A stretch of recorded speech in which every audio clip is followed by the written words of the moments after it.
Our ministry tour of Chicago took us to Pastor Michael Allen of Uptown Baptist Church. It's located in one of the most ethnically diverse neighborhoods in Chicago. With the different nationalities in this neighborhood, how do you minister to such a diverse group? By God's grace, for sure, is the easy answer. But we try to really accommodate people from where the different ethnic groups and sensitivities that they bring. It's a very big challenge, but God has really given us the ability to do that. Can you mention to Michael, a number of congregations share the building, don't they? So over the years, we've had as many as 8 different congregations utilizing our building here, which makes for a very challenging scheduling space. Yes. But because of God's love, we love God, we love people, we try to make it work and make it happen. So I think that's I even exciting. see Romanian services going on. Yes, we've had Romanian, Bulgarian, Russian, Spanish, Korean, Vietnamese, Cambodian, Ethiopian, a couple of West African groups. So it's been remarkable. So you also serve a community that is riddled with gangs. Yes. How do you identify gang members here? So what I do is I go out and travel with the police and visiting the gang members who are in the top 10 lists in the neighborhood that are the most violent, or the ones who are most susceptible to violence happening to them. And we go and deliver a message to them saying, number one, the police's message to them is, we know who you are, we know what you're doing, put down the gun, stop the violence. Secondly, then the police introduces me and say, hey, this is a pastor in your community and he's got some good news for you. And so my good news message to them is, hey, we love you, we don't care about your past, we care about your present and your future. And if you continue on this path, there's only 2 ways your life will end, either in a box with bars or in a box in the ground.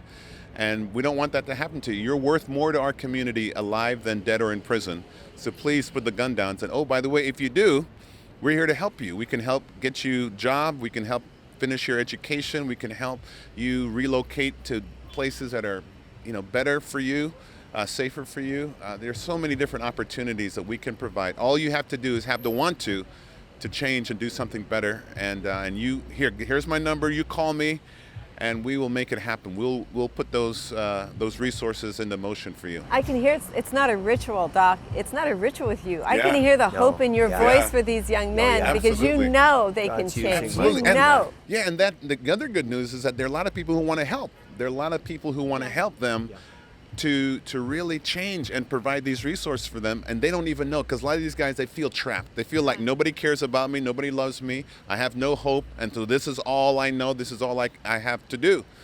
And we are here to tell them, no, there's a whole world waiting for you that of opportunity, but you have to take the next step. What problems do kids experience in this neighborhood?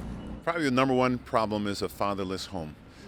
From that problem comes all the other problems, where kids become susceptible to gang activity and gang membership, being recruited into gangs, taking drugs, and just all kinds of mischievous behavior, because there's no father in the home that helps to produce that discipline and love and direction that the kids desperately need. High percentage of that here.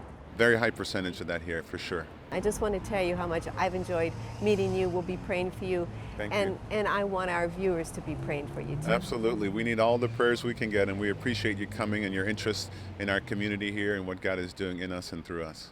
Talk about theology of the poor. Scripture talks about the poor, the orphan, the stranger, and the widow. So hundreds of verses, in fact, a couple thousand plus.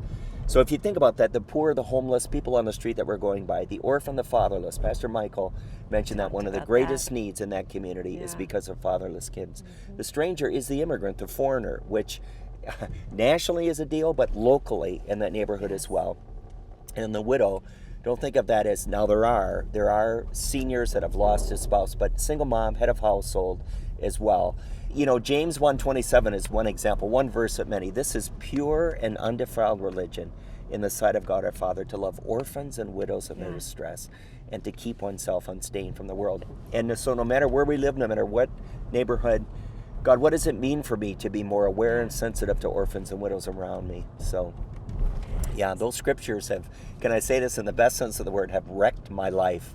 It changes you. You align your life in lockstep with that, because I believe that's really God's heart.